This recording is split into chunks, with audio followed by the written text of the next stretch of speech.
Hello, ഇന്ന് ഞാൻ dot and കീയുടെ ഒരു ലിപ് ബാമിനെ കുറിച്ചാട്ടോ പറയാൻ പോകുന്നത്. ഞാൻ വിഷ് കെയറിൻ്റെ ലിപ് ബാമായിരുന്നു യൂസ് ചെയ്തത്, അതിന് മുന്നേ മാമാഅർത്തിൻ്റെ. അപ്പം സ്ഥിരമായിട്ട് നമ്മൾ ഒരു സെയിം ലിപ് ബാം തന്നെ യൂസ് ചെയ്യുന്നത് നല്ലതല്ലല്ലോ. അപ്പം എൻ്റെ ഫ്രണ്ട്സൊക്കെ പറഞ്ഞ് സജസ്റ്റ് ചെയ്തിട്ടാട്ടോ ഞാൻ ഈ ഡോട്ട് ആൻഡ് കീയുടെ ലിപ് ബാം മേടിക്കുന്നത്. ഹൈഫൻ്റെ ലിപ് ബാം നല്ലതാണെന്ന് പറഞ്ഞു.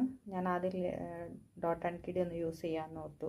ഇതിൽ വൈറ്റമിൻ സി 2%. നമ്മൾ ഈ ലിപ് ബാമിൻ്റെ കൂടെ ഉണ്ടല്ലോ ഒരു മെറൂൺ ബ്രൗൺ ഒരു ബീട്രൂട്ട് കളറൊക്കെ ഉള്ളൊരു ലിപ് പെൻസിൽ വെച്ചൊന്ന് വരച്ചിട്ട് ഈ ലിപ് ബാം ഇടുവാണെങ്കിൽ നല്ല രസമായിരിക്കും കേട്ടോ.